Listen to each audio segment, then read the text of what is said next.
McDonald's franchise owners are revolting, and here is why. So, great thing about McDonald's, publicly traded company, pretty much the first food franchise. There were franchise concepts before McDonald's, but the first food franchise, at least to really make it big. Franchise owners though, some that are happy and some are revolting. And here's why. We're gonna go through that in today's video. Back in June 2022, the fast food chain announced plans to tighten the franchise rules in the United States, where over 95% of the McDonald's franchises in the US, and there's thousands, are operated by generally multi-unit operators. They might have 2 to 20 McDonald's, and oftentimes they're second or third generation. McDonald's corporate out of Illinois announced a new grading system where frequent expenses, as well as revamping how it grants 20-year franchise licenses that emphasize they're earned, not given. Well, that doesn't sit well if your grandfather started this with his sweat and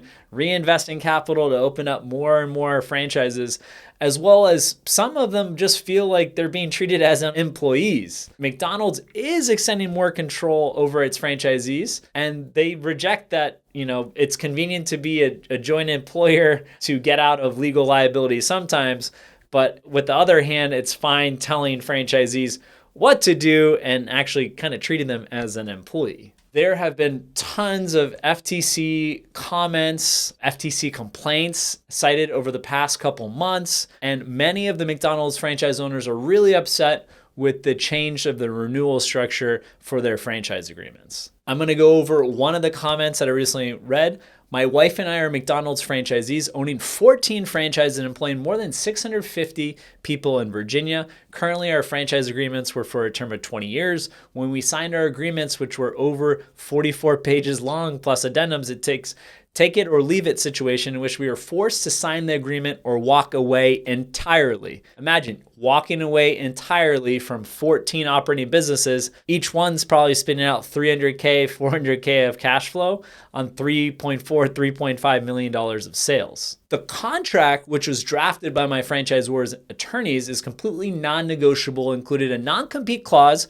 which states that franchisee shall not, for a period of 18 months after termination of this franchise for any reason or the sale of the restaurant, directly or indirectly engage in or acquire financial or beneficial interests, including any interest in corporations, partnerships, in or become a landlord of any restaurant business which is similar to the restaurant within 10-mile radius of the restaurant. These terms restrict our ability to start a new business or in any way use our experience to work in a similar industry. So I don't want to go through the entire comment, but you get it. If someone has a restaurant, they can't, if they want to close the McDonald's, say they're not extended the contract, they can't just go ahead and open up a restaurant where they might own the land or they might have contacts in the community. They can't turn around and start a new restaurant in that space. And it's all McDonald's corporate that has a say. McDonald's corporate, publicly traded company, financially huge success. The enterprise value over $200 billion. McDonald's is the largest fast food chain in the world in terms of when you look at the market cap of the company from the franchisor perspective. Revenues have been going up for their franchisees, but franchisees, even though most of them are making pretty good money, are pretty upset and feel like they're being treated as an employee.